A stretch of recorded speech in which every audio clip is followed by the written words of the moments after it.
Problem 3లో sir plant Yeah. Purchase from Shri traders ఉంది కదా సార్, అది జర్నల్ ఎంట్రీ కదా సార్ పోస్టింగ్ మన. అసెట్ అవును, F7 వస్తుంది. And shares also journal entry కదా సార్? షేర్స్ జర్నల్ కదండి, పేమెంట్ షేర్ వస్తుంది. షేర్స్ పేమెంట్ వస్తుంది. కరెంట్ అసెట్స్ కదా షేర్స్.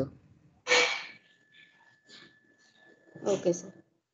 అంటే షేర్స్ మనం పర్చేస్ చేసినట్టు కదా సార్? ఏవి?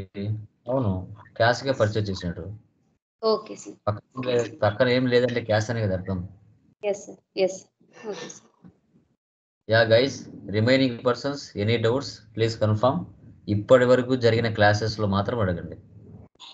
రిమైనింగ్ ప్రాబ్లంని బట్టి ఆ ప్రాబ్లం వచ్చినప్పుడు ఆ ప్రాబ్లం ఎందుకు ఉపయోగపడుతుంది, ఏ సిచ్యువేషన్ ఉపయోగపడుతుంది అనేది నెక్స్ట్ జరగబోయే ప్రాబ్లమ్స్కు అక్కడ సొల్యూషన్ ఇస్తా వస్తాం. ఓకే, మనము ఏ రోజు ఎంతవరకు సిలబస్ అయిందో అక్కడ వరకు ఉన్న డౌట్స్ అడగండి. ఓకే, అన్నీ కవర్ అవుతాయి, అన్ని టాపిక్స్ కవర్ అవుతాయి, అన్ని క్లారిటీ వస్తాయి. ఎవరికైనా ఏమైనా డౌట్స్ ఉన్నాయా? Please confirm. ఇప్పటి వరకు జరిగిన క్లాసెస్లో 5 ప్రాబ్లమ్స్ చేస్తున్నారా?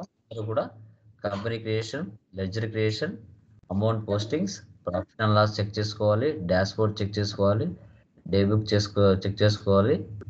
ఓకే, అవన్నీ కూడా చెక్ చేసుకోవాలి.